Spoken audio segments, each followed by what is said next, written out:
Wait, do you ever get disappointed when you're showing someone something for the first time and you really want them to get it? And No, they not don't? at all. I think Yes. Oh. Matt knew exactly where I was Absolutely. going with that question. I'm clearly an Eeyore. I'm probably Rue. I'm a Christopher Robin with a poo rising. And then I get in a canoe and I'm like, Clairs don't like canoes. No, they don't. I'm afraid of this lake. That's exactly what it was. Ow. It was a beautiful moment in our friendship. I was literally in the middle of getting hers up and down the Pathetic. stairs. Ow. I was like, I'm trying to get my hair done. I'm like, I don't think that's an accurate representation of my owl. well, you were in such pain you couldn't see clearly. So, Trauma. Thank you for listening to the Last Will podcast. I'm Matt Young. I'm a theater educator and a parent. And ever since I lost my father to cancer, I have been mildly obsessed with death. This is my last will and testament. William Shakespeare once said, "Our doubts are traitors, and make us lose the good we oft might win by fearing to attempt." This week, our topic is insecurities. It's just Claire and I this week. I think we do a pretty good job of opening up the door to vulnerability and sharing it with everybody. I hope you enjoy the episode.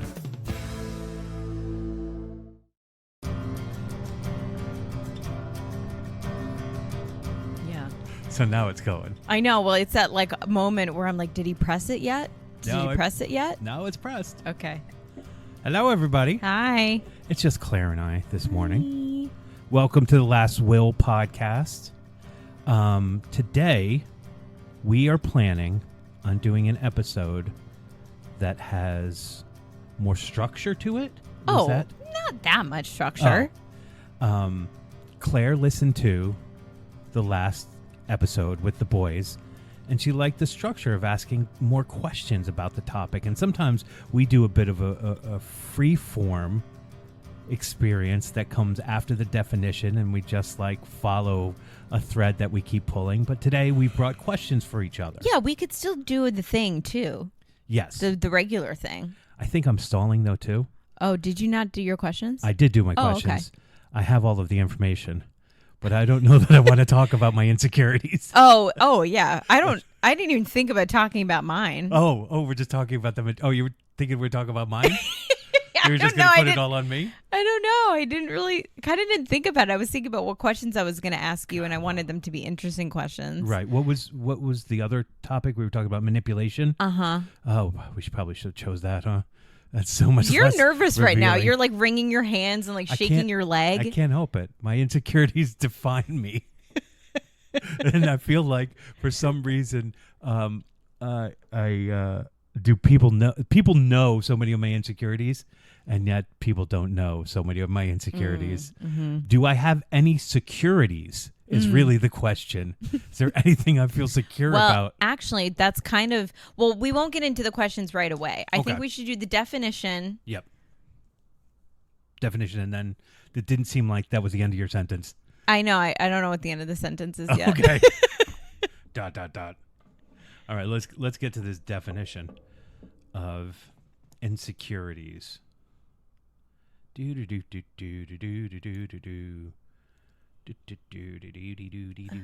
Oh, okay. Yep. I didn't realize we were still recording. I was yawning, staring out the window. Like it's raining today. Oh, Bummer. it is a kind of, if you wanted to describe the day as a yawn, Yeah. I think It's the inside of your mouth. Yeah, it would It's absolutely. moist and hot. It is. It's hot. It's a hot day and it's raining. I know, but you described that as the inside of your mouth, and I don't know, that did something to me, and I don't think it was good. Did it distract you from It your did. It did distract me. insecurities? Okay. Insecurity is a feeling of doubt, lack of confidence, or vulnerability about oneself or a situation. It often involves a sense of inadequacy, self-doubt, or fear of judgment, rejection, or failure. Insecurity can relate to various aspects of a person's life, such as appearance, abilities, relationships, or self-worth. Now let's start again. The definition of Matt is a feeling of doubt, lack of confidence or vulnerability about oneself or a situation. No. Yeah, Well, it's funny because when you read it like that, I listen to when you read it, right? Like Yep. I'm more present. Mhm. But last night I went in and I did a definition of it so that I could kind of get some ideas for our questions, and it didn't hit me in the way that it just hit me when you just read wow. it. Yeah, I think also because I'm thinking about something that I'm working on right now in my career, Okay. and literally, and it's something I've been thinking about for months, and it's something I have to advocate for myself. A big, I'm asking for something at my job that is a hard thing to ask for. Yep. And I've been doing over the last couple of months is just talking myself out of it based on every insecurity that it's just coming up. I'm telling myself everything that you just read. I'm inadequate. I can't do something. It's all false. Right. Because I'll say those things about myself, and then like a friend of mine will tell me that it's not true. Right. But okay, so there's that thing of the perception that other people have of you. What is realer? The feeling inside that you have of the inadequacy or doubt, self-doubt, or somebody else's perception of you from the outside? Because oftentimes, though, we I don't know if we've ever talked about it, but like the masks that we wear in life. Well, we talked about masking, but the masks that we wear in life, right? So we have a public mask, we have a private mask. The private mask is more of probably who we are than the public mask. Mine would be full of that self-doubt and inadequacy, but yet I may project something different. So what's the truth? What is the thing that... I think, I don't know if that's the question. It's not. Because I got distracted. Well, because I think we all have them, and those in life who don't have insecurities I think they have personality disorders. Okay. So, I mean, I'm not a textbook here, but do you know anyone? Do you know anyone who doesn't have insecurities? And do you like those people? No, I definitely don't like those people. I can't think of anyone in particular, but I don't think I would surround myself with someone who is... I don't think I'd surround myself with someone who's confident, Claire. No, I don't think I'd surround myself with people who I guess I assume are arrogant if they don't feel like they have any flaws or inadequacies. Well, when we have the leader of our country is a very... yes. He is somebody who does not own any insecurities. He doesn't, but he very much flaunts that. Now, he's an extreme example. Right. I don't know anybody personally. There are some people I know who like borderline on. They act like they don't have any, but they do deep down. Right. And you're right. Like I actually only get along with people who admit their insecurities. That makes me feel comfortable. So then I pursue a friendship with that person because then I'm like, oh, we have something we can talk about. Right. Because I get along best with people who can, we can have under the surface conversations. We can let's like search the Mariana Trenches of our psyches. Right. Nothing is going to be on the surface. We're not spending the day on how was your day? Isn't it lovely weather that we're having? Yeah. But so, I also believe that like when you ask that question, like what is the truth? The people that we, okay, so I'm just thinking, for instance, like when I chatted with my friend the other day about this work thing that I'm trying to do. Right. I was on the phone with her and she said, Claire, you have so much more to offer than you realize.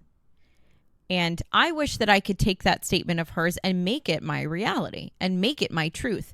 But because I have inner dialogue that tells me otherwise, what my I have to spend my entire life trying to uncover that truth. So, and the truth I have to work on learning through years and years of self-reparation and also therapy. Like, it's also like a daily practice of reminding myself that I'm not as shitty as like the negative thoughts tell me I am. Right. Like the voice in your head is full of shit, really, often. Yeah. Or the voice in your head doesn't mean that it's right. Correct. As a daily practice, I struggle with I struggle with the fact that feels just like talk, and so the action missing in that is the thing that doesn't convince me that the voice is wrong. So when experience and action in life are dictating that the voice may have an argument, it's hard to just sit and tell myself through words that. But what's it's the not experience that you were speaking of? We getting into it? What? You're saying the experience will tell me otherwise.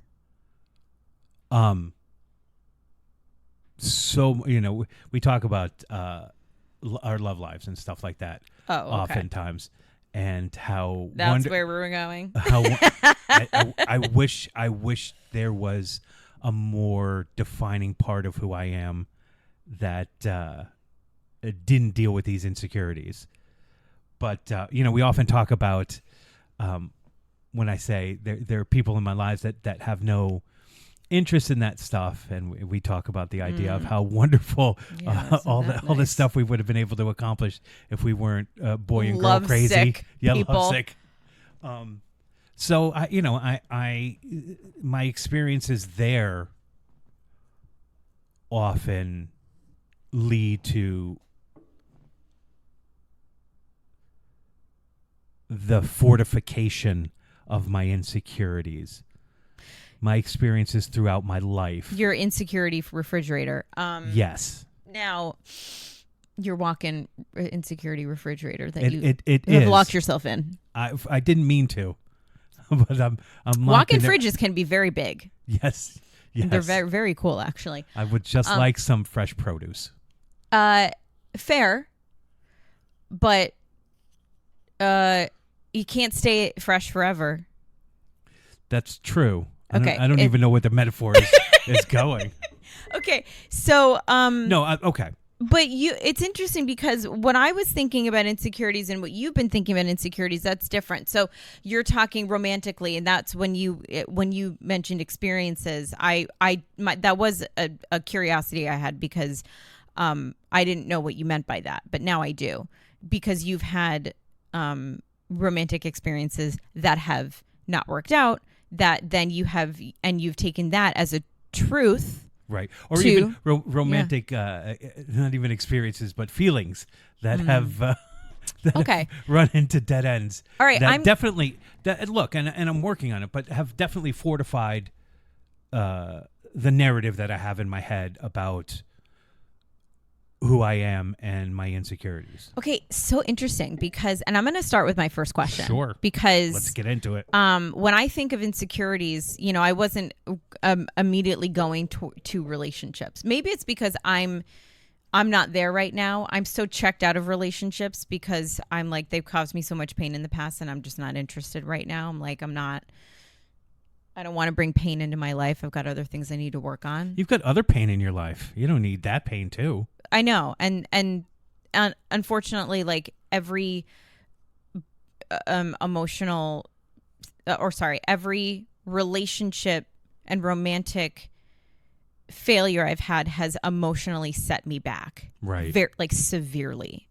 And I can't afford that right now. So, and that's like kind of serious. So it's not, but it also makes me sad. It's fucking hard. Yeah. So I'm like, I can't just fall in love and like get back up, and like if it doesn't work out, get back up on my feet. Like it takes me a couple of years to get back up on my feet, and I don't have that time right now. Anyway, that's like totally, it was way more information than I needed to share. But so anyway, back to you, Matt. Yeah. Okay. This is gonna be a hard one for you based on what we were just talking about. That's what I'm telling you. We should show some manipulation. We can do that next week. Yeah, next week. What times in your life do you feel the least insecure and why? I feel the least insecure on stage. Yes. For sure. I feel like, so this was my experience. I auditioned for a play the other day, and I haven't been on stage, and it feels like a year, but it's not been a year. It's been like 8 months or something like that. That's almost a year. And I have not felt great. emotionally or physically. I'd just feel run down, and I'd feel like my brain isn't working, and so I'm feeling really insecure about this thing that I feel insecure about usually. And I was waiting for a while before I got in to read, and I was sitting there, and I had to, on 3 different occasions, close my eyes and take deep breaths in order to like calm the insecurities in me, or the anxiety that was building up in me. Like I literally had to just close my eyes and breathe deep to just kind of calm myself down, because my skin was vibrating, or my insides were vibrating, and I felt like maybe I was gonna experience a panic attack or something like that. It was very, very. It was more severe. It was severe enough that I like didn't care what I looked like in terms of just closing my eyes and taking deep breaths and getting myself centered and stuff like that.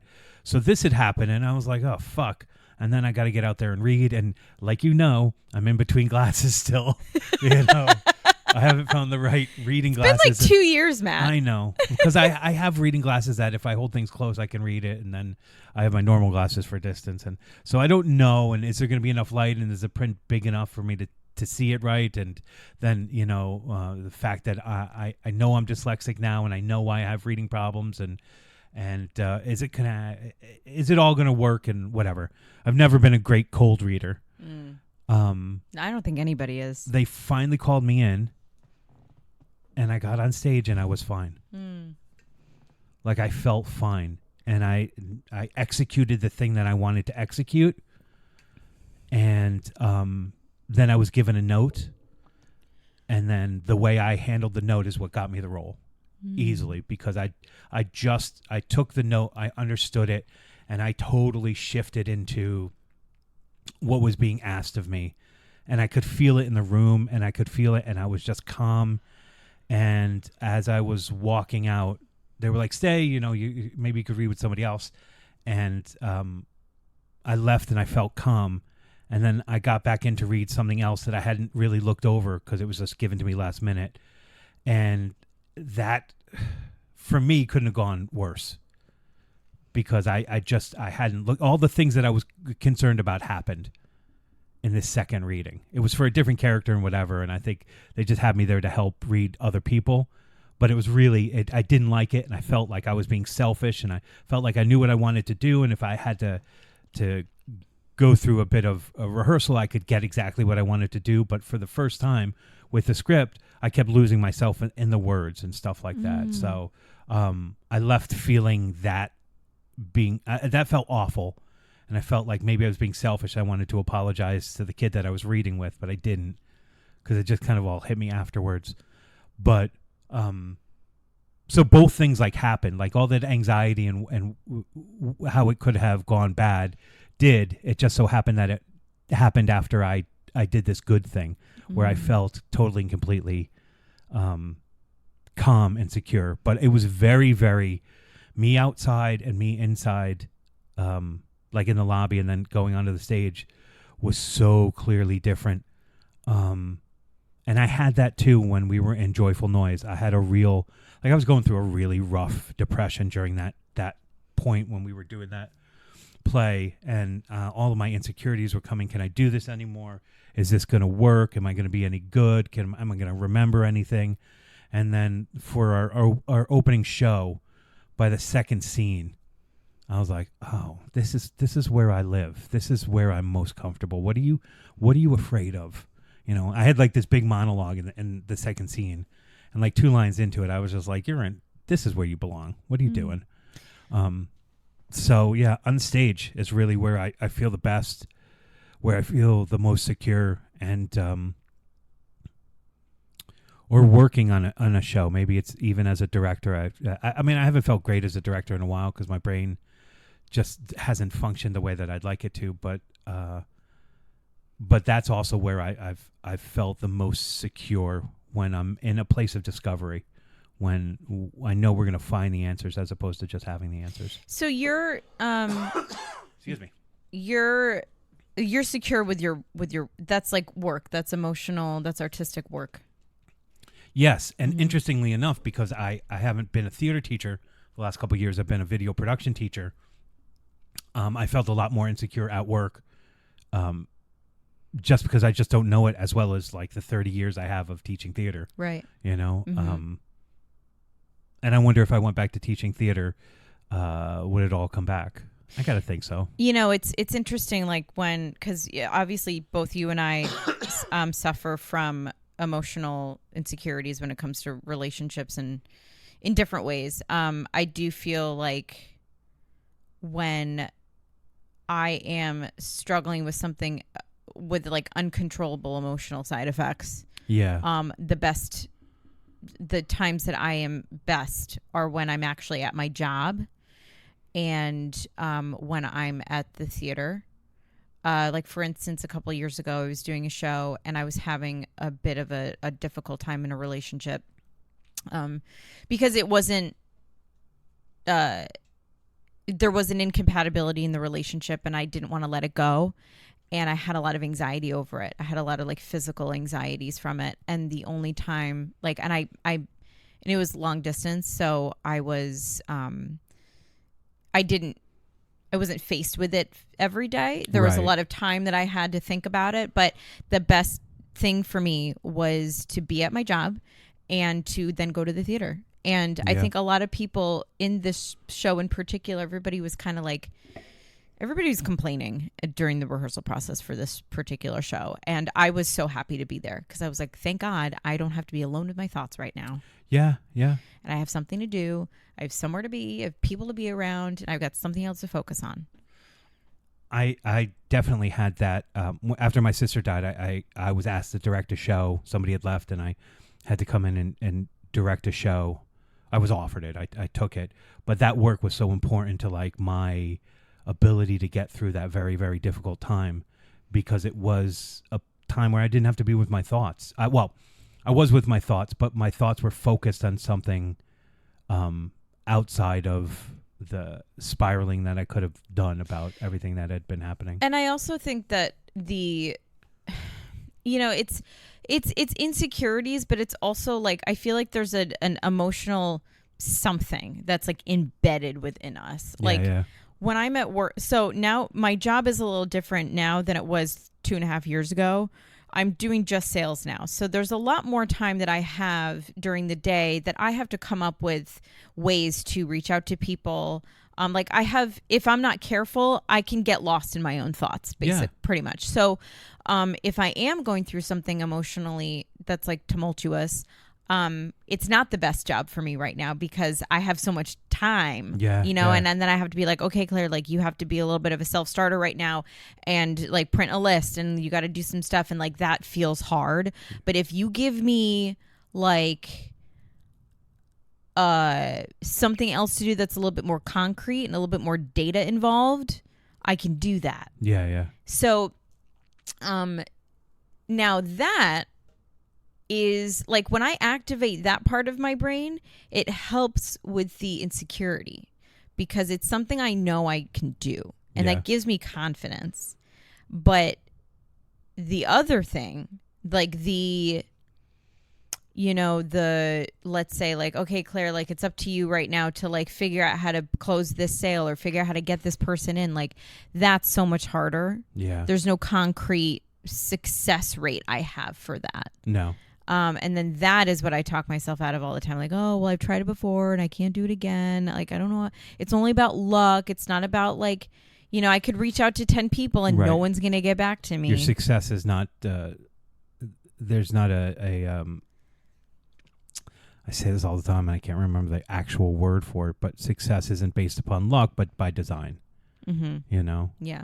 But that's just not true because in your business, there are, I'm making up a number, but 21 other distractions that people have in their lives at that moment that may make them unable to open themselves up to what you have to offer at that moment when you reach out to them. And that maybe in an hour, in a day, in a week, when you reached out, they would be more open and then there could be success. So there's that unpredictable factor. And they're not like, if I'm reaching out via text, which is kind of what I do now, I don't call people. because I feel like calling people is like a huge interruption. Well, most people don't answer their phones, right? Right. Unless Or they- listen to their voicemails. But you're Do right. you not listen to your voicemails? Oh, I always do. Always. Yeah, but a lot of people don't. That's weird. But no, you're right. What if they're calling to say I love you? You missed that. Well, I miss calls like 99% of the time. Oh yeah, missed calls, Yeah. but like, you know.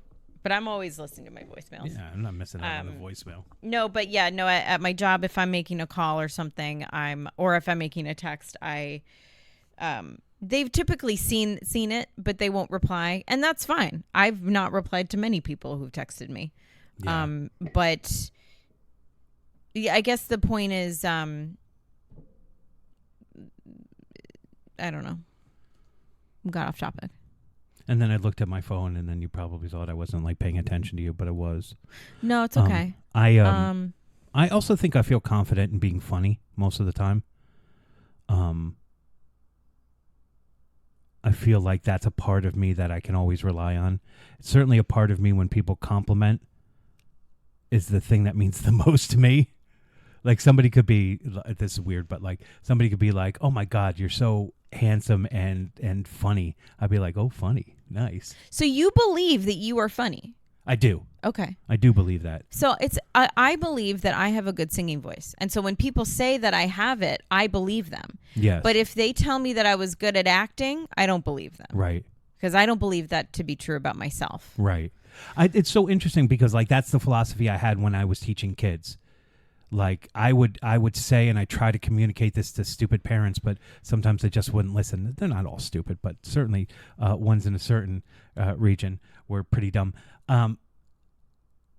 I would say your confidence has to come from the work that you've done and not from the praise that you get in the lobby. Right. And so many of these like organizations or shows are about like just telling the kids how good they are in the lobby. And I think that creates ego and it doesn't create a lasting confidence. Yeah, that's and terrible. What you're saying right now is the thing that you believe before somebody reinforces it helps you hear what it is. But if you're going out into that lobby waiting to hear how good you are and you don't know it based upon the work that you've done, you're not going to be able to take it in. Or it's just going to make you feel good for a little bit, or it's just going to create ego.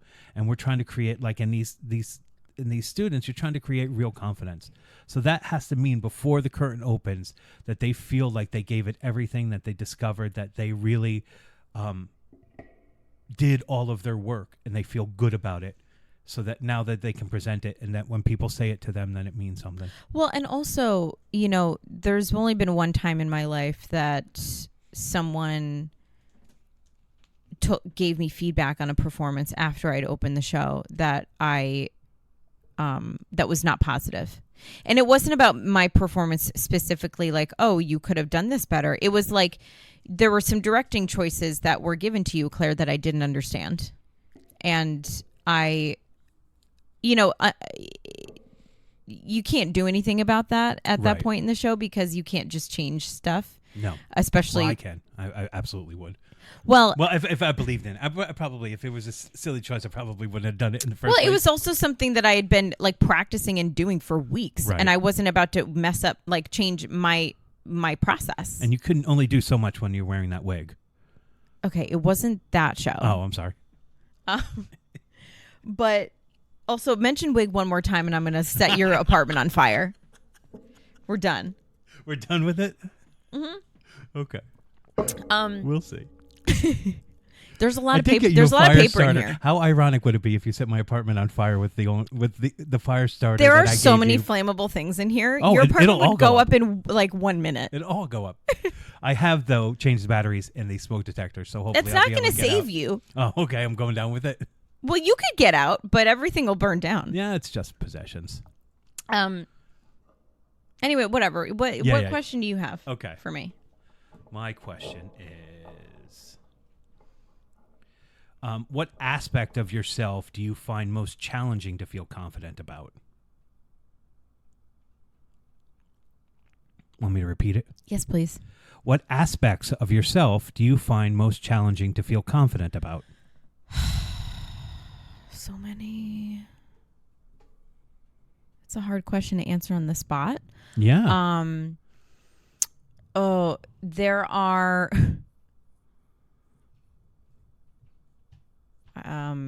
aspects of myself. I mean, I do. So I actually struggle to. Okay, there are times when like there's an emotional. If I'm hit with some type of emotion in an interaction with a person, like they're being emotional. No, like they've said something to me and it strikes an emotional chord in me. Like about maybe a hairpiece that you.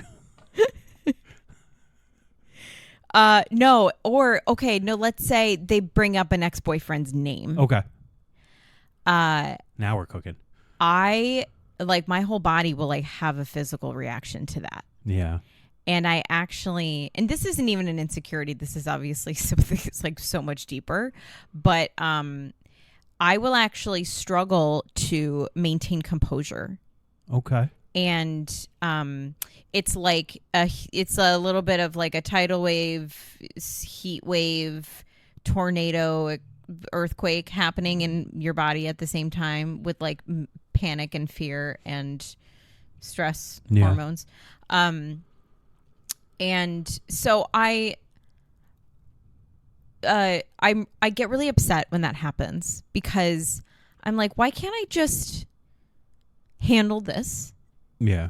And why can't I just, let it go over me and handle this conversation and handle myself in a way that like other normal people do? I really struggle with, like, I just wish that I was a little bit more of a normal person. And normal meaning I wish I was less emotional. I wish that I got less angry at things. I wish I was a little less judgmental. Because I wish I didn't overthink, because that gets in the way of so many things. Like, I'm overthinking asking for a raise. I'm overthinking, I think I don't deserve it. Right. Right. I'm overthinking, the way I'll ask for a close on a sale. Right. I wish I'm in a job that like requires you to just go out and get it. And I'm so scared to go out and get it. Yeah. Are there aspects when you're, this doesn't have anything to do with what we're talking about, but are there times when you are not feeling that when it comes to your sales? Yeah. Or are you always feeling it? No. When people ask me questions that require a knowledge for an answer, I know exactly what I'm talking about. Yeah, and then you're not in your head. You're just like, boom, the information. Look, overthinking is a huge problem for me as well. I can sit, it keeps me up at night. I can sit and run through it. I literally was like hiding my head under a pillow the other night going, just stop thinking about this. There's no reason to think about this. Why can't you find calm? Like, why can't you find quiet? Like, you're there's no reason for you to be like exploring this idea right before you go to bed. You don't need to. Isn't that awful? It's the worst. It's the worst. Overthinking has been the disease that I have suffered from the most in my life, for sure, because it has talked me out of so many different things for what consequences that would not nearly be as fatal as what I make them out to be in my head, for sure. That's at least mentally. That's I would say the biggest thing that I can't get over, that I struggle with. I mean, I had dinner with a mutual friend of ours a couple weeks ago, and I was talking to her about this thing at work. And a month ago, or 4 weeks prior to that, so about 6 weeks ago, I told her I was thinking about it. And then 4 weeks later, I was like, I still didn't do it. She was like, why? And I was like, I gave her like a verbal dissertation on like why I didn't do it. And she was like, Claire, men don't overthink it. Yeah. They just go and get it. Yeah. And I say this knowing I am talking to a man right now, Barely. No, that's not true. But you're an exception. Now, and she was like, men go out for these things and they don't even think twice about it. They just go. And they also don't have any evidence that they deserve it. Exactly. They just do it. And here I am wanting to compile evidence that I deserve this thing. And I believe that I don't deserve this thing because of X, Y, Z. So that's what's been stopping me from going out and getting it. And she was like, she basically was like, be the dude and go get it. I mean, she's not right. I mean, she's not wrong. She's right. not. She's not wrong. She's absolutely right. But again, like I as a man, I don't know how that works. Well, also, now that we're thinking about it, like, there's you've spent most of your life studying theater, and I have not. I've been enjoying being a part of theater, but I don't take it as seriously. I didn't study it as seriously, and when I do a show with you and I listen to you talk about how to interpret a role or how to go and go get something that you want in a creative aspect in a role, like, exactly how to do that. I don't know how to do that as much. I have to work a little harder at it. I actually didn't even understand that was the concept of like acting until like 5 or 6 years ago when somebody told me that. But you know how to go and get that. Well, I didn't always. I always had to work harder than most of the people I grew up with because they were just more talented than I was. I think now knowing that I'm dyslexic gave me a better work ethic because I had to be familiar with things, which made me want to learn more.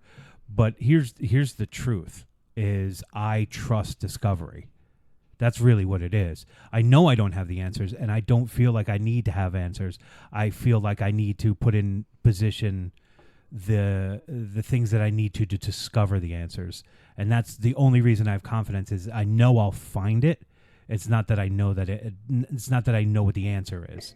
So that's the system that I work. Also, like as an improviser too, I never felt the desire to be funny. That's not true. I always felt the desire to be funny. I always feel the desire to be funny, but I never had to rely on just the humor when I was an improviser because I knew that the way it worked was you have to listen and respond. And so I always felt confident. I never felt like I had to be clever. I just felt like I had to listen, and then my brain would do the work. And so it's relaxing to think about that as opposed to putting the pressure on yourself to do it. Mm-hmm. So discovery and listening are like at the cornerstone of all of that. Not that we're talking about acting, but like that's why I could feel confident in it. It's because I don't know the answer, and I don't trust people who are like, oh, the answer. This is my vision, and I have to. We're not professionals. We have to have vision, but we don't have to have answers, I guess. Well, I think also the problem with having a vision like that is that, I mean, I've been one of the first shows I did at community theater. I remember the director telling us right before we opened that it wasn't where she wanted it to be. And I was like, what?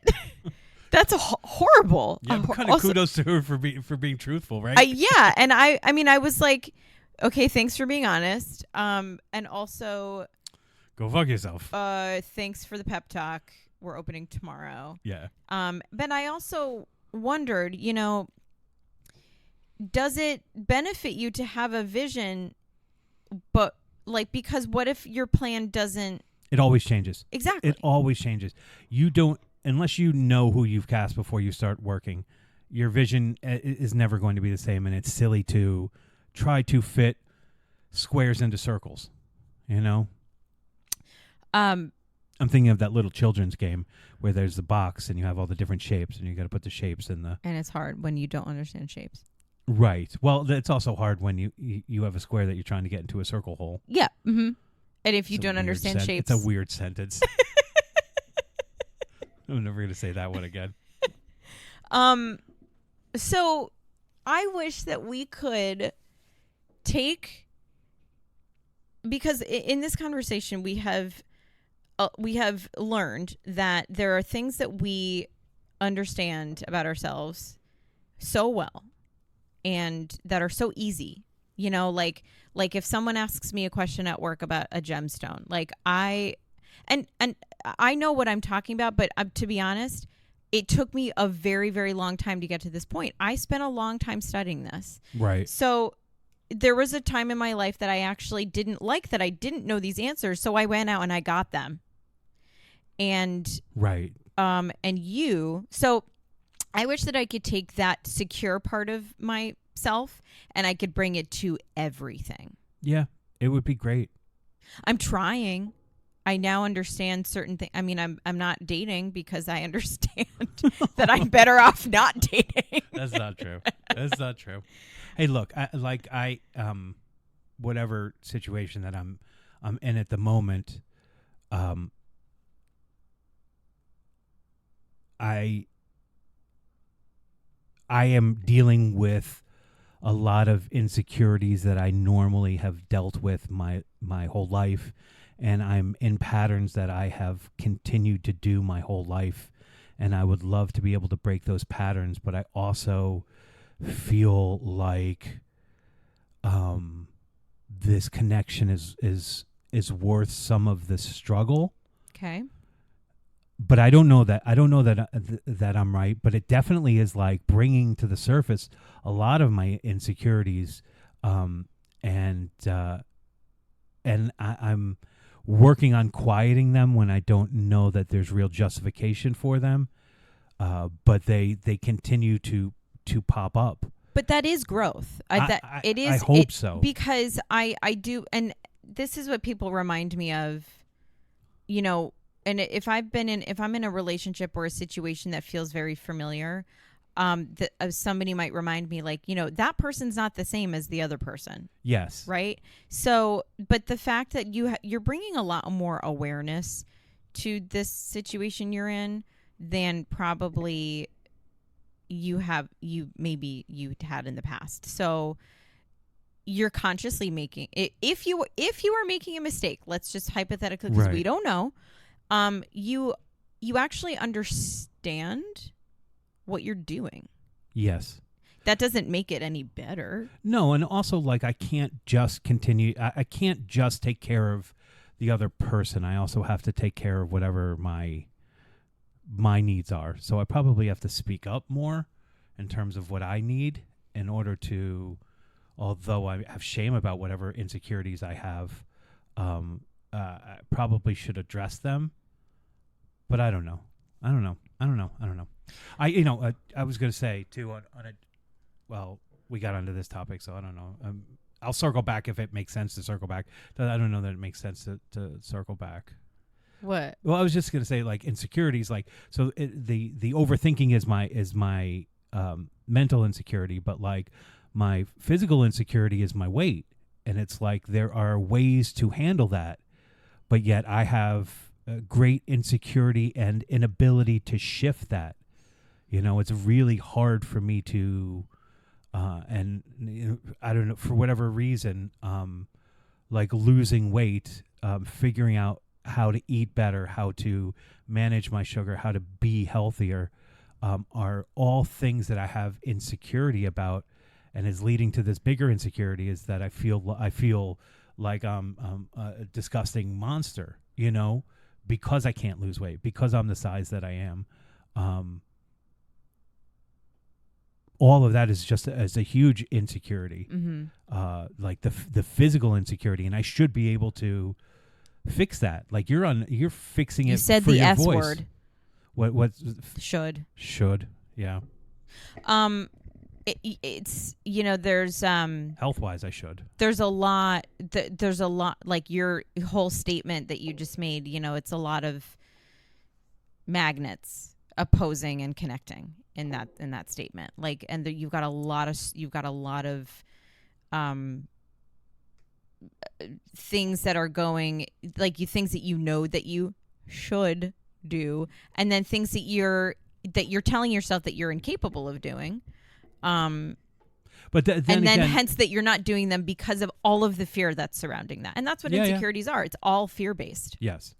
I would say that the the reason that I have made this big change in my health is actually because I've had a very specific fear and physical something that's happening in my body, and it's my singing voice. And I think that and to be honest, like before then, there was no way that I would have been able to make a change in my diet. Like, I mean, like a year ago, no, 6 to 9 months ago, I didn't know how to cook. Last year, I gave up cooking because every time I tried to cook something, it was a failure. Like I had 5 failed dishes last year. And I was like, wow, I guess I'm just really not cut out for this. Do you know what dishes they were? Yeah. I want to know what you messed up. I mean, we don't have time. Well, I can think of 3 in particular. Okay, just give me 3 then. Okay, so one was a soup that I wanted to use all this extra cilantro for. Oh, it's crazy. It's crazy talk. I don't know why I had all this cilantro. I think I bought cilantro for like one dish, and then I had so much left over. So you thought you'd make a cilantro soup? And it was cilantro soup with a beef broth, and I needed to add cornstarch. And I think I fucked up the cornstarch, so it got too gloopy. And then my sister suggested that I add like egg yolk, and that made it even thicker. And then I wanted to add spaghetti to put in the soup. It was a fucking, like, talk about it. It was like a horror show. Like the kitchen was a horror show. Can I just say, rate of difficulty 7, but it definitely seems like you made it worse. It definitely seems like there was some user error. Like, forget the following the recipe thing. Yeah, in itself is actually something you just follow the recipe. Don't stray from the recipe if you're not an experienced cook. And so that was like a huge disaster. Yeah. Humongous. I don't know that I need to hear the others. You don't. I think I've had enough. It's heartbreaking. It's a heartbreaking story. So I derailed you. I'm sorry. the idea that's a whole thing for another time. But like, you know, so you learned to cook is basically. I what have you were gotten getting. so much better at cooking now because I really just had to. I've been forcing myself to just do it based on, like, I had to really work through the fears. And also, and there's a big thing too, is like, I don't have energy. Like, I'm like, that's hard. And now sometimes I'm like, I don't have energy. I'll just like make a can of tuna. You know, like I'll just crack open that can of tuna like a cat. Still gotta, well, that doesn't surprise me. Still got to mix in the mayo. But and a little bit of cumin. I mean, come on, let's like cumin. Yes, cumin and everything. I believe in tuna. Everything. No. Everything. Just put some celery and lemon juice and mayo in there. Oh, and you're good. Stop it! You're just living like you're living like a pilgrim. Come on, put some spice in there. Some hot sauce? No, nothing. Some jalapenos? I'm not a hot, spicy food person. No, just a little bit of spice. It doesn't have to be hot. Anyway, you have and this is like when I quit drinking too, there was a major consequence, but that also took me years to get to. Yeah.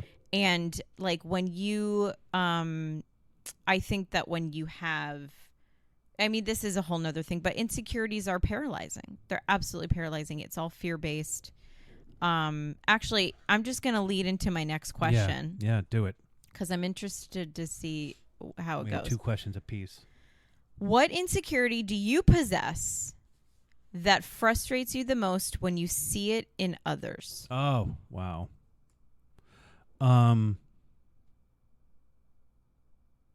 Wow. The thing that I dislike in others most is an inauthenticity, is when I feel like people are acting like a fraud, saying there's something that they're not, is like my biggest pet peeve in others. So, but you don't possess that. I don't know. I mean, know. For reasons that I feel so intensely, I wonder if there's part of me that feels like a fraud. So I'm definitely insecure about that, but I don't know that that's the one. I hate when I see unkindness, but I don't feel like I'm unkind. I can be patient, although I haven't been lately. Certainly this year, I felt very impatient over things. So I wonder if impatience is the thing that I I dislike in others.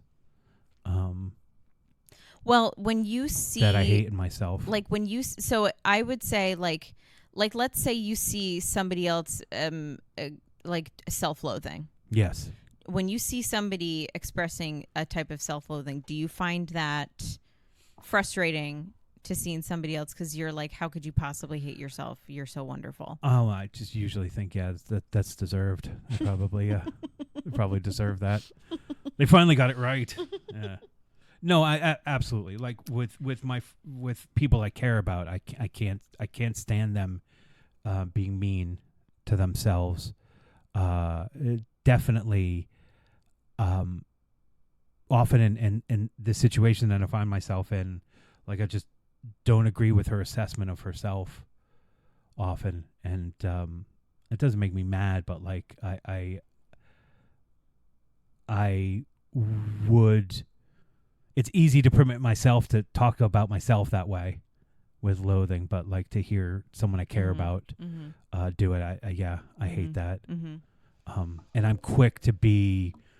This is where I'm the most manly. Whereas I want to fix it. I just fix. Let me fix it. Let me make you feel better. Let me care for you. Women do that too. Do they? Fixers. Well, then I'm only half a man, I guess. Yes. So yeah, that's probably it. All right, you want your last question? Yeah. I'm scared. Should be, because these are rough.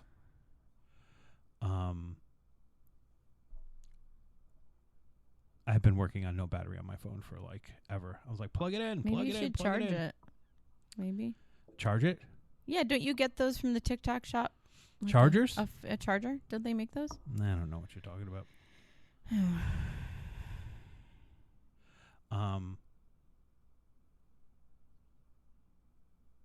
Is there anything that you're working on or hoping to improve about yourself?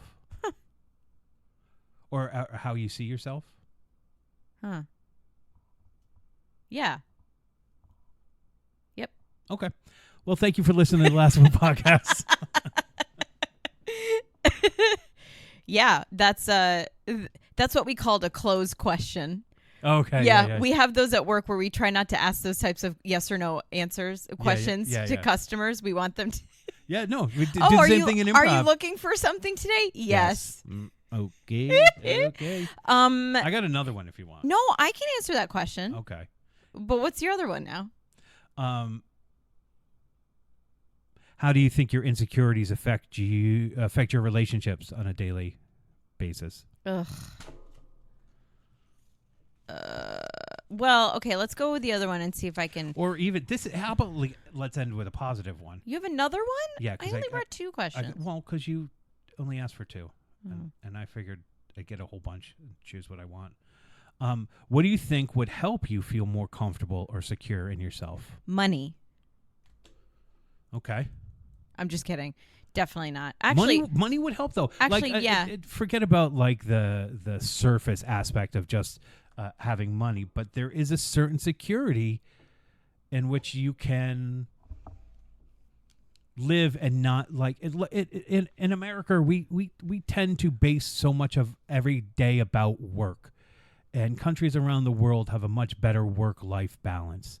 But because we're, the king of capitalism and we think your worth comes from how you work, we get caught up in this stupid thing. And, things are expensive now. Well, and I said money kind of as a joke, but like, I make commission in my sales. And when I make a good sale, I'm happy. Yeah. And when I miss out on a sale, I'm sad. It's very simple. Yeah. Happy, sad, money, happy, sad, money, no money, sad. Yeah. I get to just be sad at work all the time because the Board of Education stinks. Well, and there's that whole thing too, where it's like, I also do still get a salary. I'm still paid even if I don't make a sale, which is very nice. Yes. But and sometimes I do wish that I had a job that just gave me money, regardless of the fact that if I made sales or not. But I do appreciate like the dynamic aspect of my job, and like having to go out to get something, like that's nice. I definitely struggle with the self-confidence to really just go out and get something. Yeah. That, and like just being like, okay, well, will people like me if I do it this way? Am I really being myself? I have to bring a lot. I now have learned I have to bring a lot of who Claire is to my sales, because I believe that there's certain ways that sales training will train you how to be a little disingenuine. And I can't do it. Yeah. It's so awkward. I also, as a consumer, I look for the humanity in it.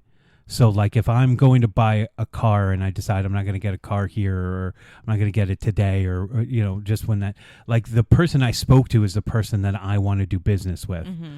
And the person that I'll continue to try to do business with. Well, when somebody doesn't let me leave the car dealership because they're trying to make me close on that right then and there, I get super uncomfortable. Yeah. But if the previous person, and this is a true story, this happened the last time I bought a car. The first person said, "Okay, sure, let me know what you think." I felt so much more comfortable with that person than the other person that was like held me hostage at the car dealership. Yeah. I had a person at the Subaru dealership just blow me off, really. Like, yeah, I gave them the numbers and they're like, well, you can afford this and blah, blah, blah, but here, take my card. I'll reach out during the week, and just never reached out. Ew. And so when I got the Nissan, I wanted to come back and go, I wanted to Pretty Woman, and go, big mistake. You work on commission, right? Big mistake. Yeah, that's really awful. Yeah, because it wasn't like, it was 2 weeks later that I leased this other car. Mm-hmm. So actually, when I went to take that Subaru, look at a Subaru one time, I told them that I worked in sales, and they're like, "Do you want to work here?" And I was like, "No, I like my job. Jewelry's far more fun than cars."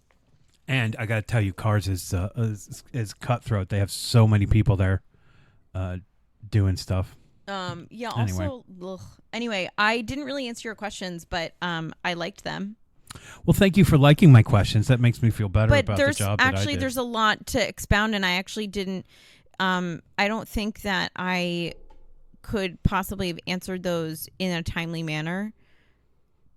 Because there's a lot. Are you saying that this is just going to be part 1 of Insecurities? We're going to have to do a part 2 Insecurities? No, I think we're just going to have to, the listeners are just going to have to personally ask me what my answers are, and then we'll have to get coffee and talk about it later. I mean, that can work. That can absolutely we work. could do part 2 if you want, but it's kind of a sad topic. Oh, it's very sad. I don't know. Should we start doing viewers? Should we start videotaping it? I don't know. It feels like so much more editing for me to do, but there's so much there's a lot of video. People like a video podcast. I just don't want to dress up for a video. I mean, look look good today. I have the Grogu blanket on, right? Yeah. Grogu, Harry Grogu Potter. Yeah. Combo. Grogu Potter, Pride sweatshirt. I like the earrings. Oh, thanks. Okay. It goes with the ring. Yep. It's very, very round. Yeah. Don't be insecure about what you look like. You too, Matt. You're killing it. Thanks. I didn't brush my hair today, so I think it's a little. Your hair looks cool. Thanks. I think cool. that's a confirmation of don't ever brush your hair, because it just shouldn't work. Anyways, I guess that's it, right? Yeah, for now. I mean, I actually do have to go. Yeah. So it's all good. You could keep going, but I do have to leave. That would be weird. I'll be just talking in the empty chair. Well, thanks for listening. We'll see you next time. Okay, thanks, guys. Bye. Bye. So that wasn't too bad, right? That's our episode on Insecurities. Definitely a lot of vulnerability. I felt pretty vulnerable the whole time, but I also thought we had some pretty good laughs. I think we got into some stuff. Hopefully people felt seen, that we're not alone in our journeys of insecurity. I don't know. I guess I could talk about my insecurities. I could do a whole series on my insecurities, which Albert Brooks has that great line in Broadcast News about insecurities. If only desperation and insecurities made us more attractive. What a world that would be. Anyways, thank you for listening to the Last Will podcast. If you like what you heard, please rate, review, and subscribe. And tell a friend and pass it along. We really, really appreciate it. If you want to reach us, we can be found at The Last Will Podcast on Instagram or Matt Young at thelastwillpodcast.com.